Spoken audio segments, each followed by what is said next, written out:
Hey, it's Heidi Dawson, and this is Wednesday Wisdom, where I interview wildly successful people from across the world, where we get an inside view into what their daily life looks like. Success leaves clues, and on Wednesdays, we're finding them. Join me now for the latest wildly successful interview. Hi, guys.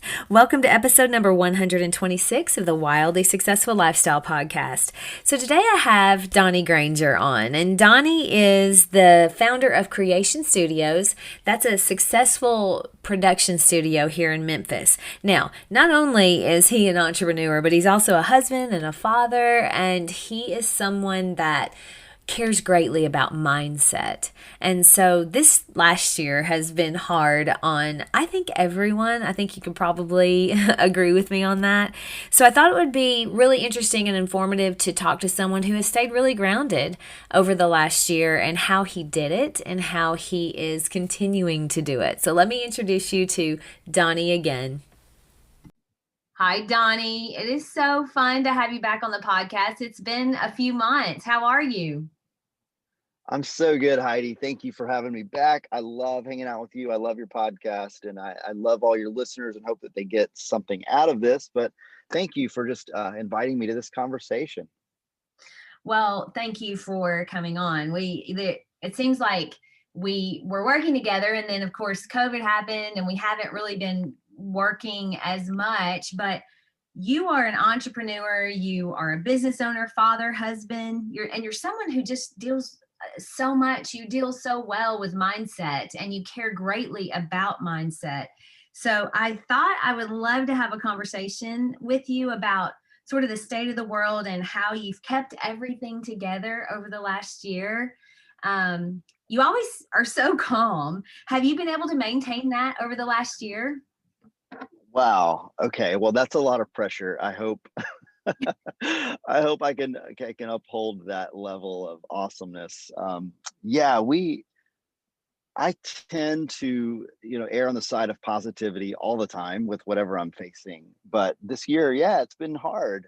Um, I could just tell everyone of your listeners, hey, be positive, life will be okay. That's sort of like how you're born, and not everyone's wired that way. Let me back that up. That's not how you're born. You can train that for sure, but I don't want to just be throwing platitudes at people. There are some things that you can do to help train that. And one of the things that I do, if I can just start by throwing tips at people, I call it name it. And I name the anxiety, I name the problem, I name the fear. That's a really big deal to me. I use it all day, every day in many different ways. But anytime I see my heart kind of leaning toward anxiety or fear or pressure or any of those things, I'm very aware, number one, that this is not the best me, right? This isn't the way I want to present myself to the world. But by naming the thing, if I can name, oh, you know what? I'm actually afraid of finances right now. I'm afraid that there's not going to be abundance next month or whatever. If I can name it, that's doing something very important. And so if everyone can just listen or can remember, name the anxiety, name the fear. This is what's going to happen when you do that. When something comes at us, a fear sort of thing or anxiety sort of thing, it goes to our limbic brain, right? That's that deep part of our brain. It's the fight or flight kind of part of our brain. And we're going to react. But naming it takes it to that part of our brain called the prefrontal cortex. That's where we're actually conscious of things and we're processing things. And so by naming it starts this process in my head of changing the way I'm interacting with that problem or that fear. Suddenly I'm the one in control and it's not controlling me. I'm not full of adrenaline running from a tiger or something. It's normalizing it. It's making it something that I can control. It still may be hard. It still may be very, very difficult, but it's going to do something different to me on a hormonal level, on just what's happening in my energy systems, what's happening in my mind. And now I'm able to control all of that. So the problem's still there, but naming it changes the way I interact with it. Does that make sense? Yeah, I love that. Like I got goosebumps when you said it because really sometimes the anxiety comes from you feeling not in control. And Hmm. you're right. When you take it to where it's the part of the brain that allows you to do something with it, uh, Hmm. you become in control. I love that. Is there an example you could give us of how you've used that recently, like that, without getting too personal? Yeah. But where you, Well, there's you can use it in relationships. I probably won't go into that right now, but one easy one we can all relate to is in finances. yeah, So as a business owner, as someone who just deals with the state of the world and how it's affecting me financially, when there's a problem, maybe it's a big bill or maybe it's a big deficit or whatever, if that comes at us naturally, we might get very fearful. We might, I don't know what's going to happen. We throw our hands up, we give up. But by naming it, suddenly now I'm thinking through, okay, what are the steps to solve that? And I still may not know, but that's what's so cool about it. I still may not know the answer, but it's hitting me in a different way. Now it's at a place where I can wrestle with it. I can write it on a list. I can put it on a prayer board. I can put it somewhere else other than that limbic system. So my goal in this, and the helpful piece of this, is what I'm doing is I'm not solving your problem by when you name it. It doesn't get solved, but it just goes to a place where you can now wrestle with it. So whether it's finances, whether it's a relationship problem, ooh, they treated me this way. I'm reacting. I don't like that. It makes me feel diminished. It makes me feel inferior, or it makes me feel unwanted. Whatever your thing is, naming it takes it from I'm reacting to this deep inner problem that my limbic system was fearful of, and I want to fight or I want to run away. But now it's a thing where I can address it calmly in the way that I want to be when I come into that situation. So the yeah, more you practice this, whether it's in a business deal or at home in a relationship or in any situation, the more you practice, okay, here's what I'm feeling. As soon as your blood pressure starts to rise, okay, can I name what I'm feeling? Yes. Okay, it's that. Now I'm going to handle it differently. So that's a whole different skill set on how to handle stuff. But what yeah. I'm talking about is just how do you stay in that moment in control as opposed to letting yourself fly off the handle. Yeah, I love that. I mean, I think that's a really good idea because we do all have situations that right now especially where we could feel anxious or something's Hmm. frustrating, and then if you allow it to, your brain really does want to help you be happy and, help you to solve problems. So putting it in that area that allows you to solve it is brilliant. I love it.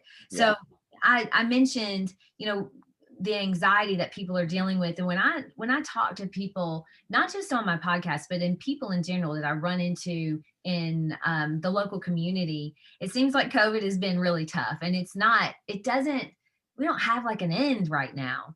And I know it's been hard Yeah. on kids. Yeah, we don't have children, but you do, and from what I hear from a lot of parents, kids are struggling. Yeah. How have you helped your children navigate what's been a rough year for most, Mm. and without being able to say, "Hey, this is going to end, by May," that kind of thing? Wow. Yeah. Yeah.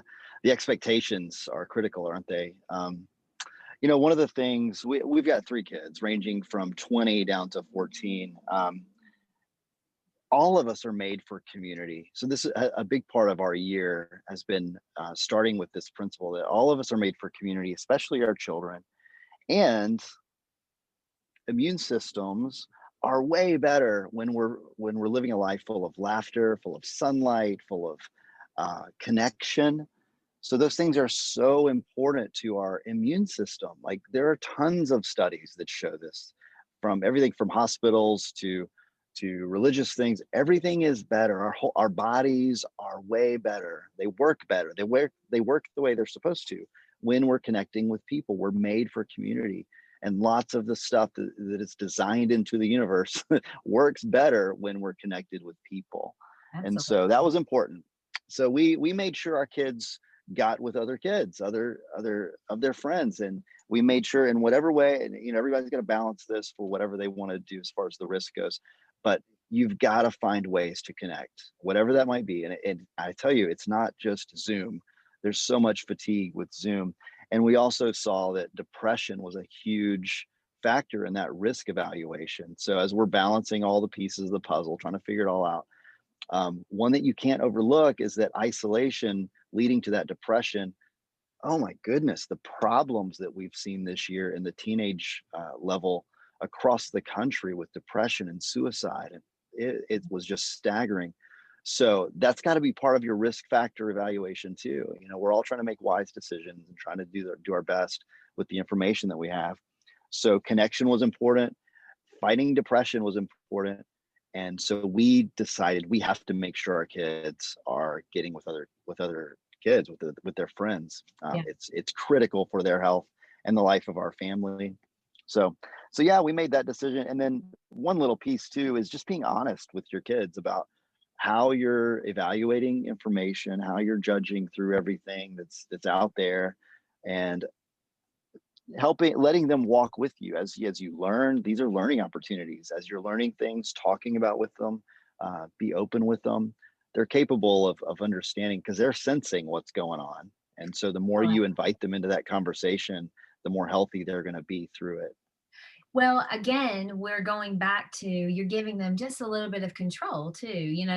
You're bringing them into Mm, the conversation and they know, they're obviously aware of what's going on. It's hard not to be. And so when they have a little bit of control and they're like, okay, I know what's going on. I know what we're dealing with. And here's what mom and dad are doing to help us, hmm kind of combat that.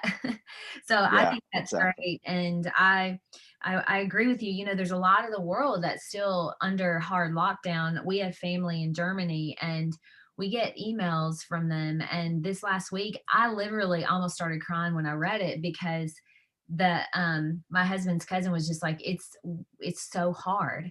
This point, we're kind of like, they can't even go one family member. It has to go by themselves to visit another family member. So they can't even go together. I mean, and when they're there, they have to wear a mask. Mm. So, I mean, they're not even really allowed to communicate or have connection at all. So I know, and they're really struggling. So that's another thing we can be so happy that we are. Oh my goodness. Yeah, we can be happy that we're in America for that, just for many reasons, but that one reason too. Yeah. So what would you say? I mean, you've Oh, done. bless them. That's so sad. Yeah, it is. I've been trying, I think the whole family's sending them emails and pictures and, kind of keeping a strong connection with them so that they feel connection because you're so right about connection and depression and isolation. So we have to be aware of that. Yeah. So what would you say then are the top three things because you've stayed grounded? It sounds like you're still staying grounded. What are the top three things you do that keep you grounded? Wow. Yeah.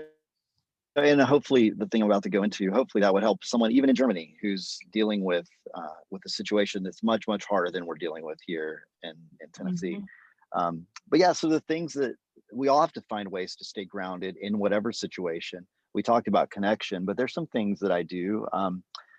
I think of them in three ways. I think of spirit, body, and mind. So spirit has to begin for me is the beginning of all of it. So I pay a lot of attention to time of, you might call it meditation. I pray every morning. I spend time in the Bible every morning. I spend time getting in tune with what's really important in all of creation, the things that really really matter. So I start there. That's very important.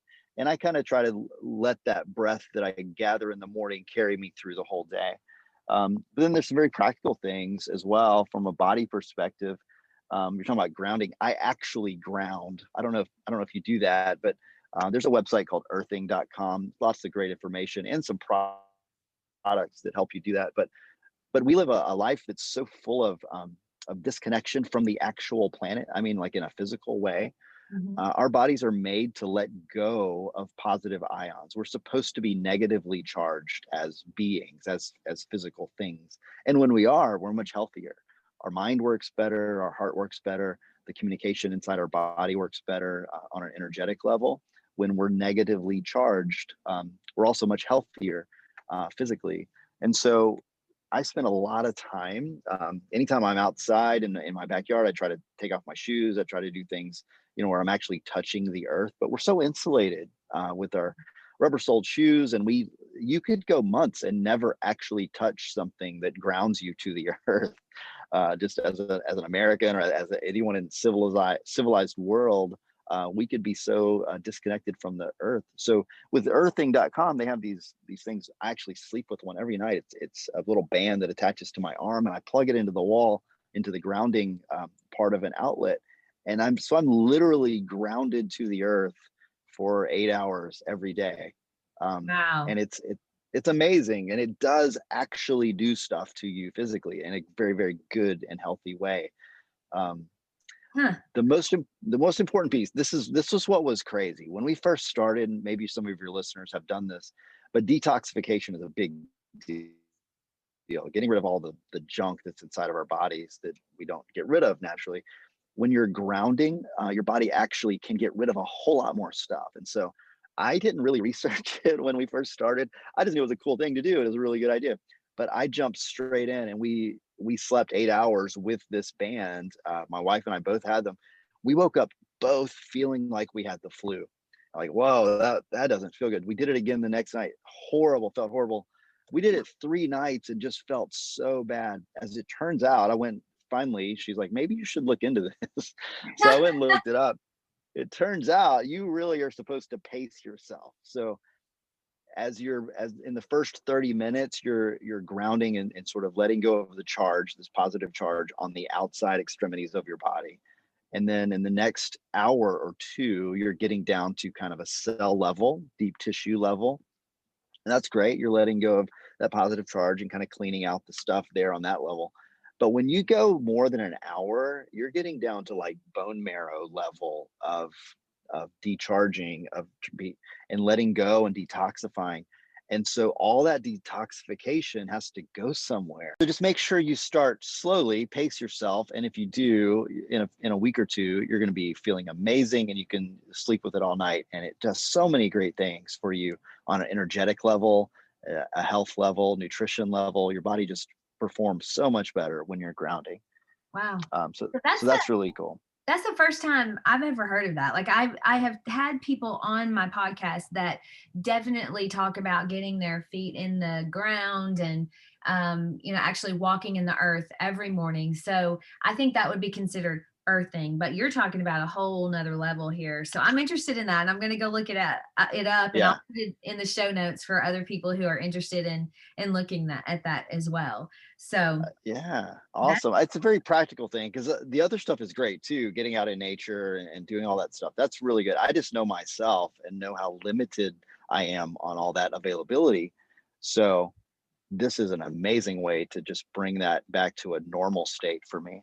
Yeah, that's so interesting. Okay, well, I'm excited to kind of to dive into that and take a look at it. I always like to find new things like that, and you never disappoint. So, all right, And so then the third thing, just if I could just, so yeah, spirit, mind, and body. The third one's really easy for mind, is just write stuff down. When you don't write it down, it stays in your brain. It stays active. When you get a task list thing to do, it just stays in your brain like spinning RAM on a computer. But if you write it down, it goes off that RAM. You can get back to normal things, but you got it written down somewhere. You trust that you'll come back to it. That has helped me a ton stay grounded. Is I don't have to worry constantly about all the things I have to do. It's on a list. yeah. See, I like that. That's very practical for me. I'm a list girl, and I know some people are like, "Oh, you shouldn't have your list," but that works for my brain because I love the marking it off and getting it done. So that definitely Yeah. is something that I love. Hmm. Okay, good. Now I want to talk about something that I think people in general are sort of this is happening, I think, all over, but they're going kind of skeptical about being able to tell the truth of what's going on from misinformation. Have you found that to be a problem, or do you just steer completely clear of it? Oh my goodness. Wow. Is Yeah, that a big question? misinformation. It's a huge question. I think everyone on the planet, if they're awake, they know that this is an issue, and it's so hard. The main thing for me is I learned very quickly in this whole COVID world to stay away from the mainstream media stuff, left and right. They both have agendas. They both have stuff that they're doing that's weird. I don't need to get into the hows and whats with motivations, but I just don't really trust any of that stuff. Um, I've just seen both sides are kind of crazy.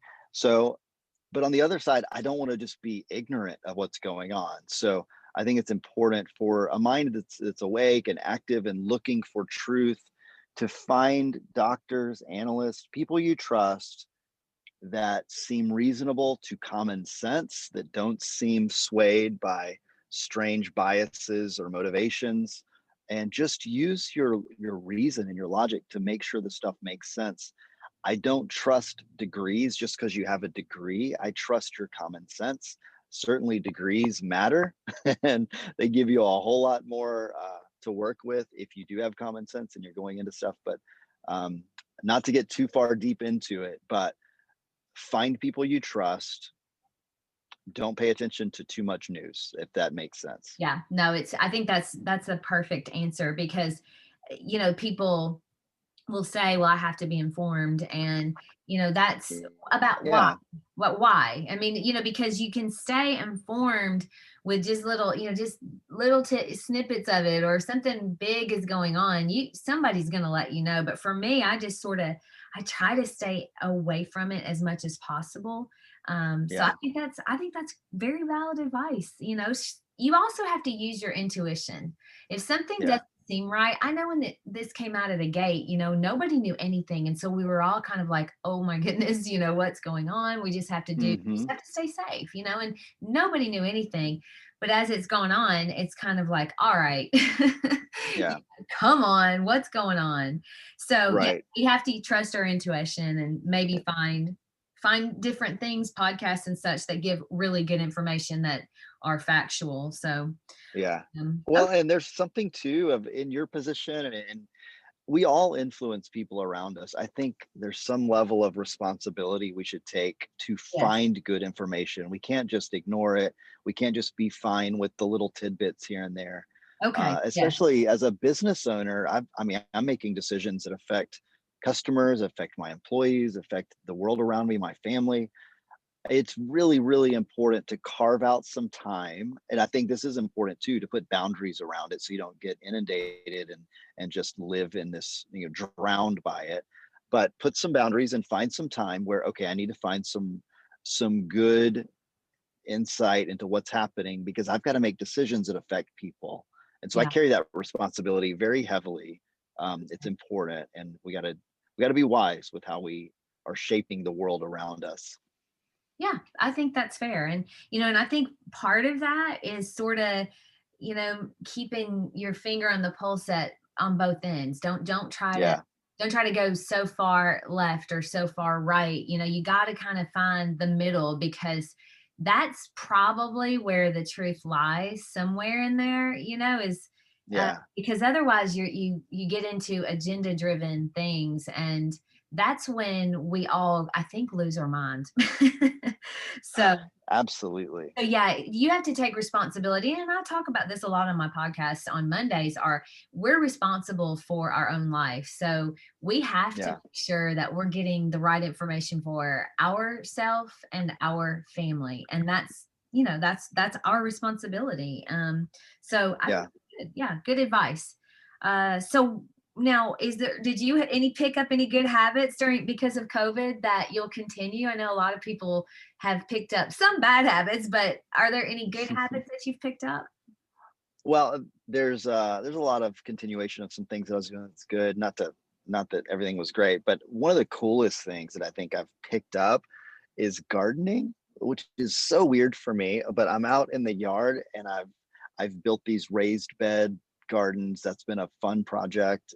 Um, I'm not sure it's a habit yet, but it's definitely like a hobby that I'm trying to be into because I just saw the need for like sort of that self-sustaining thing, but also Yeah, just to return to things that are real. And kind of my heart just wanted to kind of own something that wasn't out there weird in the world or digital or any of that. I just wanted something real and I could get my hands dirty. And so gardening's become a thing. So I bought a whole bunch of seeds and got dirt, and it's so much fun. I I don't love know if it's fun. It's cool though. It's maybe one day it'll be fun so, because I'm still trying so to figure it out. my mother gardens every day. Like that's her life. She loves to garden and she swears by it. She says that getting her hands in the dirt is keeps her sane. So I think there's something to that. that's a good that's a good Yeah. that's a good habit. Okay. Okay. Yeah. So what would you say Okay. Good. what would you say is your biggest takeaway from the last year? Um, as I look through the whole year, I think I've fallen off the edge a few times when it comes to mindset and kind of how I'm handling everything. This is maybe something that I could take away. If it's not positive and I can't change it, I move on. I think there's a whole lot. Our bodies, our minds, our hearts are wired for hope. And so if I lose hope in something and I'm still lingering in it, oh my gosh, everything else is going to start crumbling. Yeah. We are made for hope. Our souls just long for hope. And so if I can find those places in my life where that exists, focus on those things. But if it's not positive, if it's not hopeful, and I can't change it. So that's also important because I can endure hard things. That doesn't mean it's always positive or it's always happy, if it's hopeful, if I have hope that enduring through a thing will lead to something that I want, that is good, that is hopeful, I can endure it. So I'm looking for those hopeful things. But if it's not hopeful, if it's not positive, and I can't change it or it's not leading somewhere good, then I have to move on or my soul will start to shrivel up.